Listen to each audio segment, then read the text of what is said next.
This B Podcast Network show is presented by IXL. IXL's all-inclusive online teaching and learning platform simplifies edtech needs and accelerates achievement in 95 of the top 100 U.S. school districts. IXL delivers personalized learning across a comprehensive pre-K-12 curriculum, including math, language arts, science, and social studies, and it helps you assess student performance through actionable real-time insights at every level of your school or district.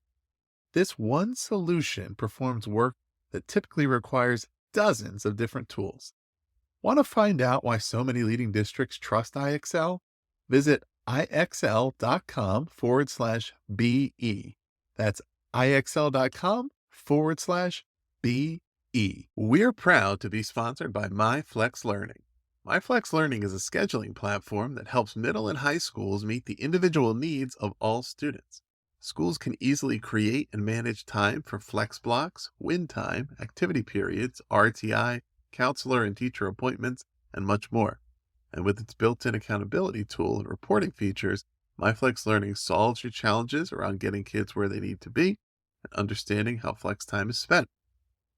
Make your flex time work for you. Visit myflexlearning.com/BE to learn more and receive $500 off the first year. That's myflexlearning.com/BE.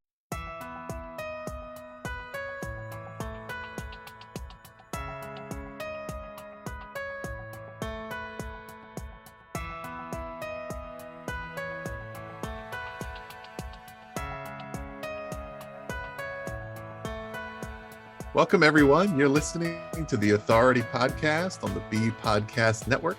I'm pleased to be joined today by Rob Feirsen and Seth Weitzman. They are co-authors of From Conflict to Collaboration, which is a co-publication of Rowman and Littlefield and AASA. The book is available now, and we'll share in the show notes exactly where you can find it. And after you hear our conversation, you definitely might want to check that out. So Seth and Rob, welcome to the show. Thank you very much. Thanks to be for having here, us. Rob. So let's kind of start with the important question here. And the subtitle of the book is A School Leader's Guide to Unleashing Conflict's Problem-Solving Power. So I'm sure just by hearing the title of the book, it's something that a lot of our listeners will say, okay, I can see why that's important. What inspired you initially? And Seth, we can kind of start with you on this one, but when you came about the idea to write the book and started to piece together, you know what, I think there's something here we need to explore. What was that process? Well, it's been a journey. I was a middle school principal in New York for 27 years, actually. And for probably 20 of them, I just thought conflict was part of the job. Everybody has a part of their job that they don't love. But I thought it was something that you had to live with. And I noticed that as I went to conferences of principals around the county where I worked and around the state, I saw that a lot of my colleagues felt the same way about it. We got together for lunch or after a conference for dinner, and I listened to people complain about their jobs. They would talk about conflict between teachers or between teachers and administrators or parents and teachers, and board members and superintendents were in the mix as well. So it's a common difficulty that we all face. Anyway, one day I was in a bookstore in Cambridge, Massachusetts, and I was looking for books on leadership in the business shelves, actually. And I came across this book called Leading Through Conflict. It's by an author named Mark Gerzon. And I had an epiphany standing right there between the shelves that maybe this isn't just, part of the job that I had to live with. And in fact, I came to learn that there's a body of literature out there, comes from business and engineering and peace studies. So I began to intently study the field of conflict. Rob and I had a lot of discussions about it, and it emerged into this book. Yeah. How about from your and Rob? How did you, obviously you came about this collaboratively, but of course everybody sort of has their own journey as far as seeing, okay, yes, in my experience, I have thought of conflict as X, and in fact, we do need to take a different view on this. Right. So I echo everything Seth said. Conflict is the kind of thing that keeps you up at night. But beyond that, for the past number of years, I've either been teaching part-time or full-time in higher education after serving many years as a principal, assistant superintendent, superintendent of schools. And one of the things that I always ask my students in the leadership courses is, what are they most concerned about? And the answer invariably is some aspect of conflict, whether it's dealing with a rowdy faculty meeting or addressing a personal issue or going in front of a PTA who's skeptical about some initiative or concerned about some initiative. This is the thing that they are most concerned about. And ironically, it is not studied in courses of preparation, and it's not studied in practitioner professional development either. So it's kind of an undercurrent that we all acknowledge, but at the same time, there's very little about that's done. We send new graduates out into the world of educational leadership, and they don't have the skills and strategies to address conflict. And the same thing happens even for veteran practitioners. So it certainly is a timely and important subject, and this timeliness has been made all the more important by the kind of whirlwind that we've been in for the past 3 years, with all kinds of controversy and issues to be addressed in schools across the country. In my work, I've collaborated directly with hundreds of educators to support their success. Do you know which of their edtech frustrations comes up time and again? The sheer number of tools out there and the difficulty of knowing which ones schools like theirs are using to get results. IXL is different. Not only does it perform the functions of dozens of tools, it's currently delivering results for 1 in 4 U.S. students, including those in 95 of the top 100 districts. Another major pain point that comes up: when a school is excited to implement a new tool only to find out the teachers hate it. Yikes. It helps to know that IXL is loved and trusted by more than 1 million teachers, saving them time on prep work while enabling them to better support student learning. IXL is research proven to accelerate achievement. Studies across 45 states show that IXL schools outperform non-IXL schools on state assessments. And independent research from Johns Hopkins University verifies that IXL meets ESSA Tier 1 standards. With those results combined with IXL's teacher-friendly reputation, what more could you ask for? If you have a goal to increase achievement for all students, make sure to find out what IXL can do for you. Visit IXL.com/BE for a demo. That's IXL.com/BE.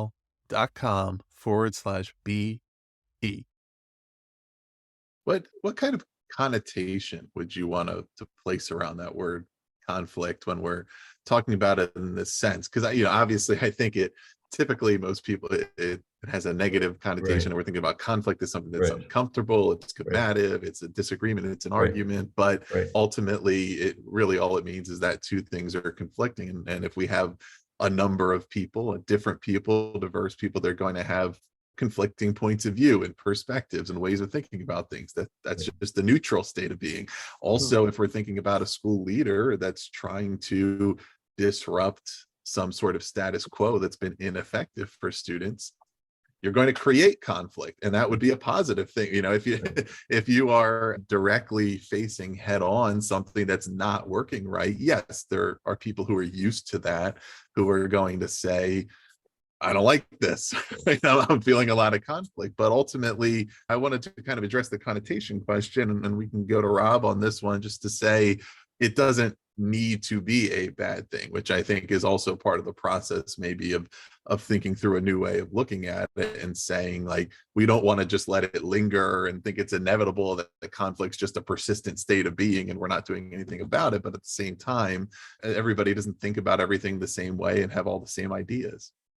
Ross, you're absolutely right. Conflict is inevitable in schools. It's inevitable in any organization, and particularly in schools where you have so many different stakeholders, so much activity. Schools are very dynamic places, and people always bring their own perspectives and understandings with them. So it's inevitable there's going to be some conflict. I appreciate what you said about conflict, because one of the things that we try to convey in our book is to counter the notion that conflict is a bad thing. Because you're right, that the word kind of has bad connotations, and people think that conflict is something that we need to shy away from. School leaders also particularly interpret conflict as a sign of some kind of leadership failure. In other words, if I didn't do something wrong, if I hadn't made this mistake or traveled this path, then we wouldn't have had this conflict. But what we try to do is show that that's not really the approach to take, that conflict, when appropriately managed, can actually lead to organizational growth. It can resolve issues that have been lingering for a long time. It can help us focus our energies on the big pictures, questions that we need to really address at this time. And it can improve organizational vitality. I mean, when you develop problem-solving skills to address these conflict questions, those skills stay with you. So the next time an issue comes along, you're better equipped to address it. Yeah, and just Yeah. to piggyback on that, we've delineated 10 reasons why conflict is inevitable in schools. And just to highlight a couple of them, of course, the members of a school community all have different roles and interests and values as well. We think that there's one that's kind of obvious, but still needs to, maybe it's so obvious that it doesn't come to light often. And that is, the most valued members of our society are children, right? And so parents feel like they know what's best for their children. Educators have made it their life's work to serve children. So, kind of children people feel are worth fighting over. And I also want to pick up on a very astute statement you made before, and that is this idea that disruptors need to kind of put a spark or a shock into an organization. I once worked with a superintendent who said, "Show me a principal who's beloved by all, and I'll show you a principal who didn't do anything on the job." We also think that one of the manifestations of this is there are leaders, of course, who feel uncomfortable with conflict, and therefore they avoid conflict. I'm sure everybody listening has at least one principal superintendent in mind when I mention that. But we think that one of the consequences of conflict avoidance is that substantial issues are neglected. And we use as an example institutional racism, inequities. There's a quote we love from, I think it's James Baldwin, who said, "Not everything that's faced can be solved, but nothing can be solved if it's not faced." Something like that is the quote. I wanted to kind of ask you about this conflict agility language, because you mentioned that, right, you delineated these 10 areas of conflict in schools, and you used there's a phrase early in the book about areas that are fertile ground for discord, right? These spots within schools where there's just a lot of reasons why conflict would arise, right? And the need to talk about it, to use the right terms, to use the right language, and to understand that it's not a bad thing for conflict to occur. It's a bad thing for us to treat it in the wrong way, or even to be conflict avoidant. And it's probably a natural state of being that in a school where everybody is very motivated, mission driven, trying to do a great job, and environments where that's not always easy, right? And it's challenging. And like you hear about, what was one of the popular things over the course of the pandemic was the Last Dance documentary about the Bulls, and conflict all the time, right? And not that team culture is what we should be striving for in schools, but why was it happening? It was happening because everybody there was a high achiever that was super motivated to be the best. and there's friction that comes out with that, right? And while that might look a little different in schools, that is what we expect of our school leaders, our educators. They're not going to be complacent, and they're not going to see something that they think, that's not quite right, but I'm not going to say anything. I'm just going to let it be. We would want them to speak up and say, hey, have we thought about this? Have we thought about that? And now we need to resolve it. So I think this conflict agility language that most people may not be familiar with the terminology is kind of a part of getting into that conversation and understanding, okay, what are we talking about here? And how do we begin to have the conversations in a way that's moving us through the conflict productively versus just, trying to shove it off to the side. So we think of this in a kind of twofold manner. One is that there's a role for leadership in this, what we call conflict agility skills, which are the ability to turn to action these understandings about conflict and how to make them, how to solve, how to address them. The second part is kind of an organizational, school-wide or district-wide conflict agility approach, which is something that we teach about in the book in terms of, particularly in design thinking as a model, to use that to solve conflict. So the personal aspect of this is that you have to see yourself as an instrument, that your reactions, your actions and behaviors as a leader really set the tone for the entire school or school district. And that by understanding your own reaction and place in a conflict, you can set a positive direction for whatever comes afterwards. So we talk a lot in the book, and we've talked a lot in the workshops we do about understanding your emotionality, that emotion is really a driver, a major driver of behavior. And one of the analogies we use, or metaphors that we use, comes from Chip and Dan Heath, who speak of the elephant and the rider. So the elephant is one's emotions. And think of the size of an elephant, the power of an elephant. And the rider is your cognitive ability. So think about that in proportion to the elephant. So step one, or one of the first steps in addressing conflict as a leader, is to enable the rider really to assert some direction over that elephant. And once you do that, there's an ability to control the emotional contagion, because conflict inevitably breeds emotions. And if you can control that emotionality to some extent, you have a better chance of directing the conflict, directing the solution or problem-solving process in a positive direction. And then we talk about organizational strategies as well. Right. And those big emotions come when there's high stakes. Right. So of course, the Absolutely. work we're doing in schools is high stakes. And a book that you referenced and recommended is this Crucial Conversations, which is tools for talking when the stakes are high, and which goes back to the language that we use, that communication being essential, communication being the way that we are able to express our point of view and address and articulate and clarify the sources of conflict. When we're in a position where we know that we need to create a little bit of conflict, right, for a good Yes. cause, we need to really clearly communicate, here's where I'm coming from, here's why I'm doing it.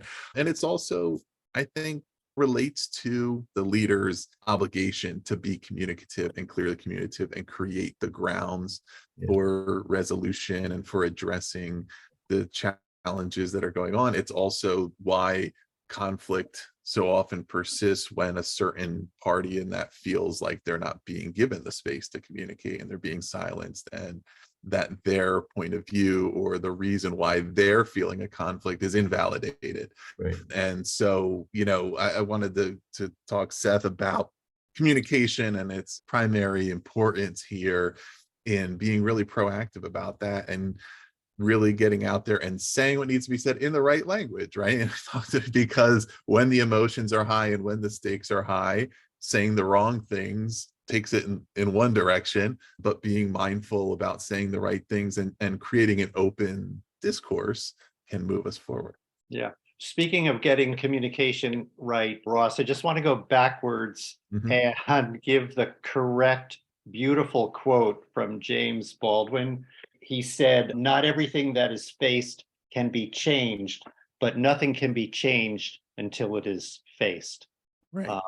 So, yes, I think that we all know that a lot of conflict emanates from communication issues.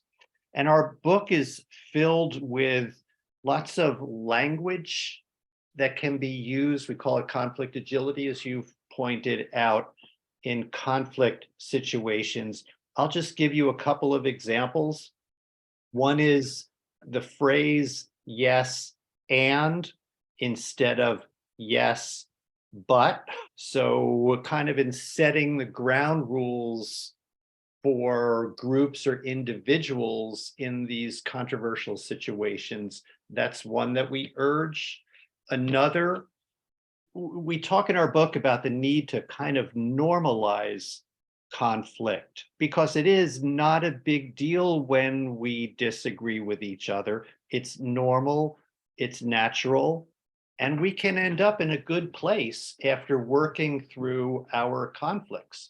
So I used to use this phrase in meetings. I'd say, okay, this is where we agree, and this is where we disagree and still need to work on that. When you're talking about conflict, certainly words matter. And as Rob pointed out before, as does your emotionality, because the words come when you're prepared, of course, but also when you have that calm. There's a researcher in this field who talks about slowing down and cooling down, kind of taking a breath before you start to communicate. Yeah, and I think a cause of a lot of the conflict that's unproductive, that's not really understood, and certainly not being addressed is that lack of communication. It's the assumptions that the different parties make about one another, and what the parent might believe about the school and what the school might believe about the student, and the fact that there hasn't been that effort to create that clarity. And one of the things that's addressed is that the political climate, right, in the schools today, and a lot of what's happening, to me, really traces back to, okay, well, if there was traditionally and historically not an effective enough and a proactive enough job of communicating about what is happening, what is being taught, why it's being taught, what we're trying to do, what our purpose and mission and values are in our schools, we've now allowed others to fill in those blanks with some other set of beliefs, assumptions, POV, whether somebody has told them something or they've kind of said, well, if they're not telling us, they must be hiding something, right? There must be something that they don't want us to know about, because they're not telling us anything about what's happening. Whereas it's so important to say, look, we know that we're doing great things, we're doing for the right reasons. We know that people would actually, if I'm putting myself in their shoes, being empathetic to their needs and their desires, they would love to know about this. But if we're not taking that thought process in leadership or just in schools in general, then yeah, there's all of this ambiguity and ability for different storylines to populate. That's so true. I think about that often. We wait for a crisis to communicate those messages, as opposed to if it was part of the communication that comes consistently from a school, we wouldn't be on defense, so much as we feel we are now. Stephen Covey said it best: seek first to understand, which is also part of the equation. It's the communication that comes forth from us, but also understanding the other person.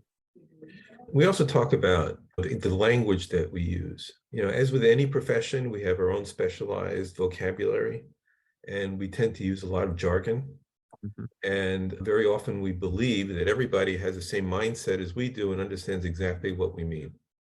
There was a study, for example, that was done on social emotional learning, which is certainly a hot topic almost everywhere. And they asked a group of parents, to rank social emotional learning. They ranked it at the bottom and had some distasteful comments about it. When they changed the wording of it and said it's social and emotional and academic learning, the ranking of that item shot way to the top. So it's really a question of how we present things too, and not making the assumption that we understand and know all about our communities. We don't. And it's a constant task of leadership to really be sampling the opinions that are out there, the understandings and the beliefs that are out there. George Bernard Shaw, I think, had a quote that said, "The greatest failure in communication is the illusion that it has occurred." And now a quick break for a word from our sponsor, MyFlex Learning. Let's talk about flex time in schools. The potential benefits to our students make it totally worth exploring. There's more time for personalized learning, increased choice and agency for students, and the increased engagement that comes along with it, dedicated time for intervention, and overall, as school leaders, it provides you and your faculty more tools to increase academic achievement. But the implementation and management of flex time can be a challenge. Tricky logistics and a lack of clear accountability systems can prevent teachers from buying in. It can hold you back from ensuring students make good use of their time. That's why I'm pleased to share that MyFlex Learning provides a solution to these challenges and more. MyFlex Learning helps you create and manage flexible time for any purpose. And with the seamless SIS integration, a student locator, flexible daily rostering, and intuitive mobile app, it eliminates the common challenges of implementation and management. If you want to see for yourself, visit myflexlearning.com/BE to learn more and receive $500 off the first year of use. That's myflexlearning.com/BE. You'll learn all about MyFlex Learning, what it can do for your school, and you'll receive a $500 off offer for your first year. Check it out. This is a time to bring up the subject of design thinking, which is a major theme in our book. We borrowed it from the field of engineering, but in the design thinking process, which we believe can be used in these controversial situations, one of the first steps is to get a better understanding of an issue by sympathetically interviewing people, looking at data differently, kind of street data, I think is the name of a book out on this subject. So it begins there, as we've been saying, is this kind of broad and deep understanding of these controversies that we face and helping others to understand the complexity of schools as well.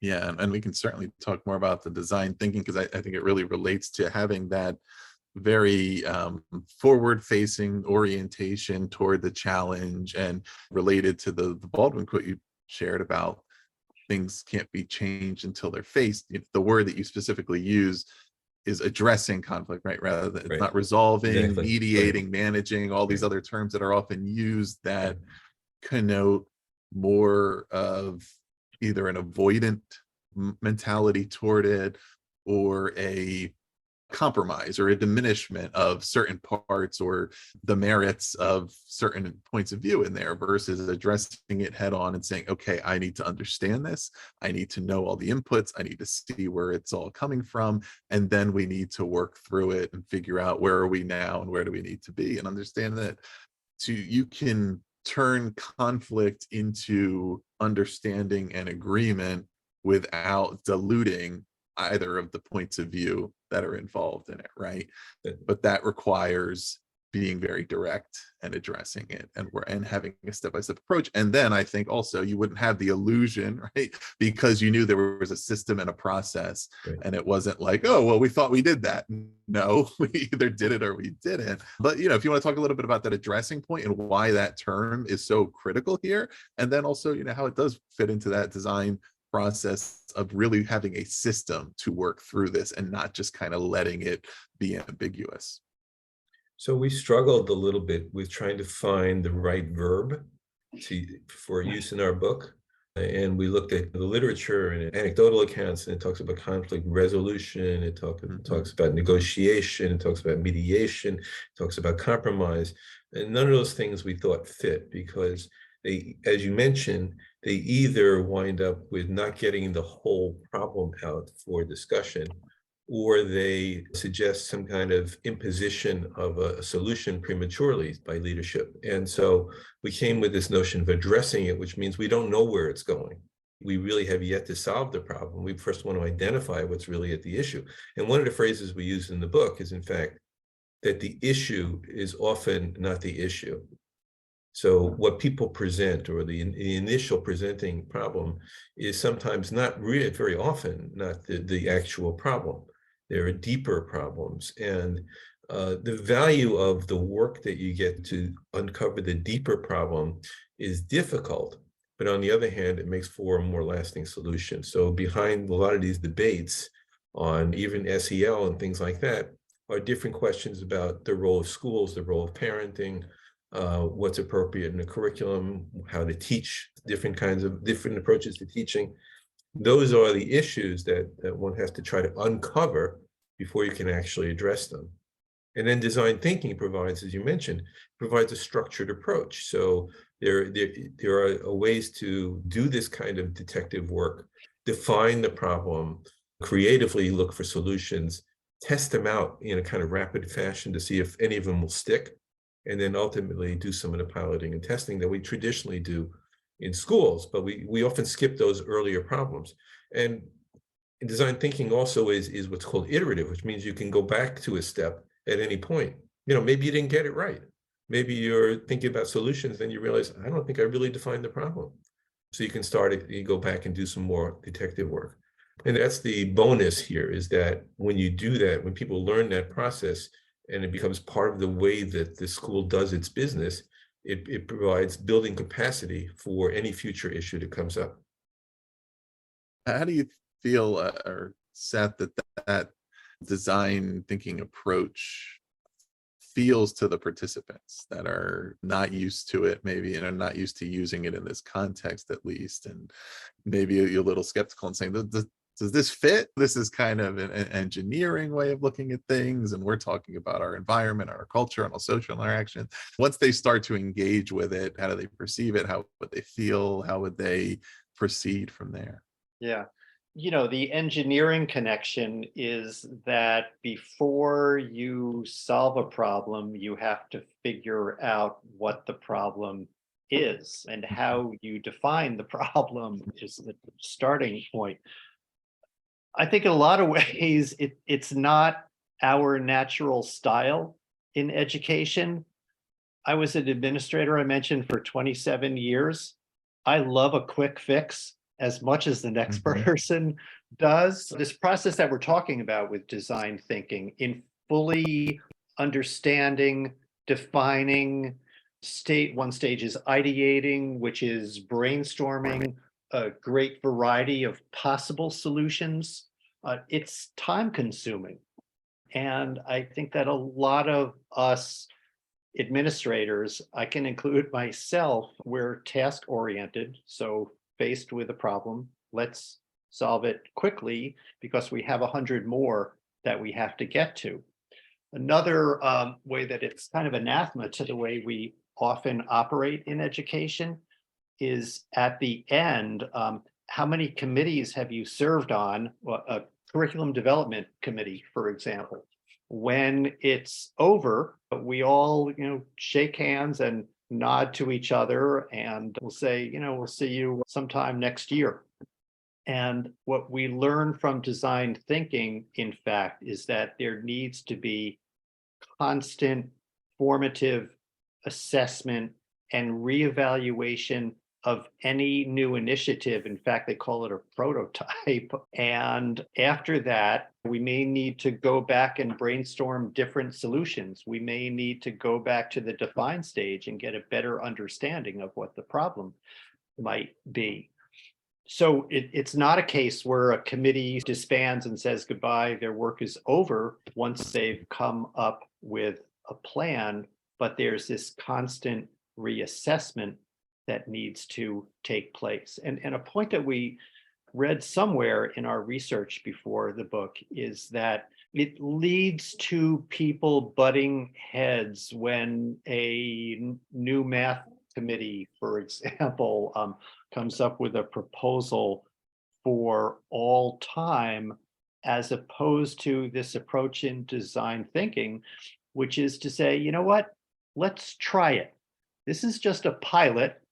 We're going to constantly reevaluate and see how well it's working. We'll make adjustments accordingly as we go along. It feels like maybe you can give it a try and accept it, as opposed to thud, I place the new 6-inch thick math curriculum on your desk. Now do it. And also would seem that the success and effectiveness of the process would also be contingent on whoever's initiating it authentically wanting to know what the problem is, right? And being open to that coming out, having the humility to understand that maybe they're attributing to it or not, or that at the very least it may be something that's been out of their line of sight, right? And it could surface some things that are a challenge to work through, but on the vice versa, if that kind of a environment isn't created, then a lot of the stuff just doesn't come up. People don't surface it. It's still there, and it's causing other problems, right? That we may not identify immediately as conflict, but it's like if I'm a teacher and I'm feeling in conflict with the school in which I'm working and I choose to go work somewhere else, that was a form of conflict, and it was internal because nobody actually tried to figure out what was happening and work through it. Right. And So done well. I'm sorry, Rob, go ahead. it's fine. I was going to just say that the process itself, by virtue of the fact that everybody is participating at a substantial level, breeds a sense of ownership. So people feel that they are involved in not only identifying the problem, but in drafting solutions and having an investment in seeing if those solutions work. So it's intense, and it's not something that you just can say, okay, we're going to meet for half an hour and we're done. But on the other hand, what you come out of it with is not a kind of superficial consensus, but a deep understanding and a commitment to making it work. Yeah, and the done well, this kind of approach to collaborative problem solving, I think has a opportunity to change the culture of a school. And I'll tell you my own experience with it. I mentioned how this all started in a bookstore. But one of my first steps as a school principal in trying this out was I would start many faculty meetings with, I called it for the good of the community. And I encouraged teachers for the first 10 minutes of the meeting to raise community issues. They had to be common problems, not your own personal or department issue. So for example, I'm looking outside my window, it's spring in New York. And although I'm retired now, I'm sympathetic to probably what's going on in middle schools, which is spring has sprung and 11, 12, 13-year-olders react to the weather outside. And we see that in the hallways of the schools. So a teacher in an April faculty meeting might stand up and say, you know, spring has sprung and look at what's going on in the hallways of the school. And right there for 10 minutes, we would try to collaboratively problem solve, and everybody had to have a stake in the solution. If we couldn't solve it, then we would refer it to a committee to continue the work and then get back to the rest of the faculty. Anyway, by taking steps like the one I described, some years later, I wanted the school to consider capstone projects, a form of inquiry learning that really required teachers to re-examine their role in the classroom and the nature of teaching and learning. And I found that teachers were open to it. We actually developed really a model capstone project for middle school. But I don't believe it would have been possible had we not begun with for the good of the community and kind of figured out how we were going to work through differences that we have in a way that everybody was heard and everybody felt that they could be part of the ultimate plan that we came up with. Yeah. Rob, what are some of the impacts of unaddressed conflict in schools if we're, not engaging in these process? Well, unaddressed conflict doesn't go away. So it festers and it builds. And we talked about the emotional part of conflict. And certainly those emotions build and they either find outlets in other ways. So you talked about teachers walking away, school administrators walking away, finding a place that's more amenable to their thoughts and beliefs and actions. Or it becomes people band together and it becomes disruptive. And that's when you see at times, have a faculty meeting over a seemingly innocent idea, and there becomes a great hubbub about it, and people become very polarized about it because what's happened is that there's something underneath that's been simmering for a long time without addressing. We look at the current landscape, for example, and one of the things that we note is that the problems that are presenting themselves in schools across the country, and the conflicts that have erupted across the country, are not, first of all, they're not atypical. And schools have gone through waves of conflict like this many times. You can look back to the 1920s and the division over teaching science and particularly evolution. You look at the 50s and 60s and to some extent the 70s with the questions about school integration and those and busing and things of that nature. And then we have today. So first of all, recognize that schools have had these conflicts in the past. But also, these are kind of long simmering issues, and they have been there for a while. It's going to take a while to untangle them. It's going to take a while to uncover them and figure out what's really driving the conflict. But in the long run, it's inevitably worth it because you have a stronger school community as a whole.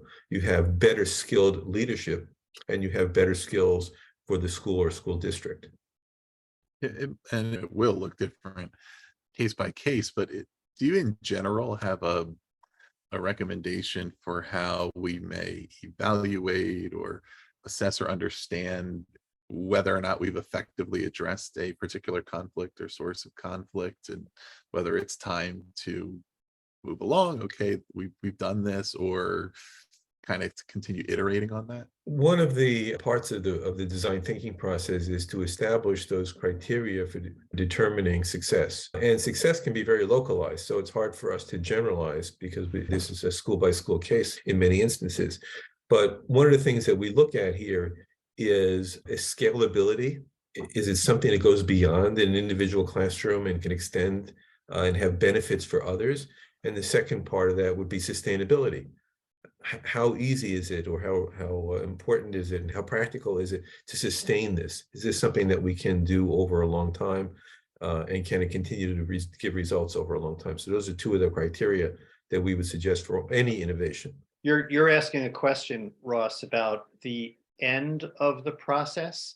I'm going to take your question in a different direction and look at the beginning of the process. And one of the strategies in our book is to pick the low-hanging fruit, which is first look to solve the problems that are relatively easy to solve. Now, we also point out it's becomes problematic if all you're doing is picking the low-hanging fruit. And there's lots of different examples of that. There's a process called orbiting. It actually has a name where a principal forms a committee and studies a problem to death. The problem goes to the committee to die. But anyway, that's one area that we suggest administrators start, which is those problems that are most amenable to solutions, gives the school confidence in this process, and then it grows. Excellent. I think as we're kind of getting toward the end of our conversation here, that would be a great place to go for each of you, is as we're thinking about one, what you're addressing in the book and the strategic recommendations you're making for how to effectively address conflict, and then also comparing and contrasting that with how conflict is often responded to, or typically in some of the ways that have not worked, right, and will continue to not work. Do you each want to maybe highlight one strategy that you're recommending and one that is often used that you would recommend leaving behind? And Seth, we could start with you on that one. That is a good question. I think I would start with, there's lots of strategies in the book. There's probably 100 different strategies, from what we call leadership strategies to design thinking. But it's really the mindset that you bring to problems, to collaborative problem solving and conflict, that we think is so essential. We define in the book 3 styles of leadership. We've covered 2 of them thus far. The one we prefer is to address conflict. The second is to avoid conflict. The third one is aggression. And we're surprised how often we hear accounts from teachers of school leaders who, it's not some, there are accounts of school leaders we hear yelling, literally pointing fingers, that kind of aggressive gesture, but also using institutional rewards and punishments as a means of coercion. So you hear in the faculty room, oh, this teacher got the preferred parking space, or a better schedule, or a higher performance rating at the end of the year. So it's this idea that eschewing avoidance and an aggressive stance, but instead walking into these interactions with the realization that, as you said at the outset, conflict can bring us to a better place if it is well managed, and that we, want to hear more from the other person and gain a better understanding of what the issues might be, because it might not be as it's first presented. So it's the thought process that you bring into it, and the emotionality, as Rob said before, that's so crucial. Are there any that come to mind for you that you'd like to highlight? I would add on to what Seth has said, that what does not work is looking at problem solving in this kind of conflict arena as a solitary endeavor. It's never a one-sided, one person, I can impose this solution on a significant issue. These are what we call wicked problems. They defy traditional solutions. They're long-lasting. And to think that you alone can be the white knight to go out there and solve it is not helpful and not effective. Ultimately, the thing that all of this works to do, whether it's those personal strategies we've suggested or the design thinking kind of approach, is they build relationships. And relationships are what ultimately will carry the day here. So the personal approach to seek, understand before you speak, and listen carefully and empathize, it's all well and good, as is the kind of notion that if we all work together through a kind of structured approach that makes sense to people, that relationships will improve, really builds organizational capacity and personal and organizational health. Excellent. Well, listeners, the book is From Conflict to Collaboration, a School Leader's Guide to Unleashing Conflict's Problem-Solving Power. It is available now. We'll put the links below to get that from Roman and Littlefield or on Amazon. Seth and Rob, is there anything else you're working on now, or any place you'd like to have our listeners check out more? We have a Twitter that we only use for things that we think are of great value. We're not a group that thinks that we have to write something every day. But when we put something on Twitter, it's because we think it will help them with conflict resolution, conflict addressing skills, conflict agility skills, and also teamwork. So that's another facet of our work. And we're hoping in the fall to come out with a conflict newsletter. So we'll develop an email list. And for those who would like to dig deeper into conflict and form a community, we'll have this newsletter that, as we mentioned, comes out every month. We'll hear from experts in the field of conflict, not just in education, but from business and peace studies as well. We'll examine conflicts that other school leaders are facing and how they addressed them. So we're hoping that it's going to be a continuous conversation with concerned administrators. Great listeners, and their website is teacheredge.net. So we'll put the link there below. We'll put the link to the Twitter handle and also, as we said, to the book. So make sure to check out all of those resources. Thank you, everyone, for listening. Thanks, Rob and Seth, for being here. Please do subscribe to The Authority for more in-depth author interviews like this one, or visit bpodcast.network to learn about all of our shows. Thanks again, everybody. Thank you. Thank you.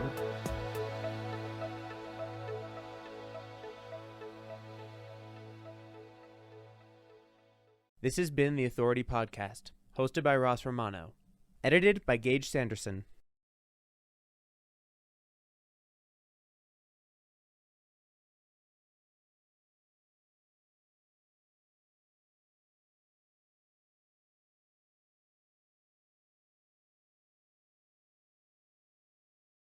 Do you want to simplify your school's technology, save teachers time, and improve students' performance on state assessments? You can do it all, but don't waste another minute. Head straight to ixl.com/BE